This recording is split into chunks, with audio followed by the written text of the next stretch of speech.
Bonjour à tous et que la paix soit avec vous. Je reviens vers vous pour déconstruire un deuxième préjugé sur l'islam, qui est qu'il existe, ou en tout cas qu'il existerait, des prénoms musulmans. Alors, comme je l'ai dit dans l'audio précédent, l'islam, donc, ce n'est pas une ethnie ou un peuple. Donc, chaque peuple a ses spécificités culturelles, c'est-à-dire que chaque peuple a sa façon de s'habiller, a sa nourriture, a son type d'habitat. Mais il faut savoir que pour les prénoms, c'est exactement la même chose. Voilà. Donc, vous pouvez avoir un prénom d'origine africaine, d'origine occidentale, d'origine asiatique.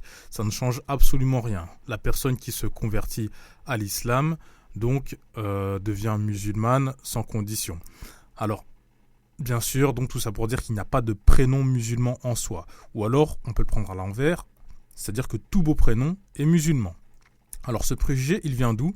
C'est que souvent dans les mosquées, quand il y a une personne qui se convertit, on va lui demander, alors est-ce que tu as choisi un prénom? Sous-entendu, un prénom arabe. Alors cette question, c'est une fausse question, elle est complètement erronée parce qu'on fait souvent la confusion entre arabe et musulman, mais comme j'ai dit dans l'audio précédent, ce sont deux choses qui n'ont rien à voir.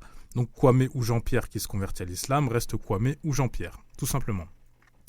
Donc on connaît tous des musulmans aussi qui s'appellent Golo ou Mélanie par exemple. Et à côté de ça, vous pouvez vous appeler Majid ou Zineb et être de très grands islamophobes en ce moment, par exemple.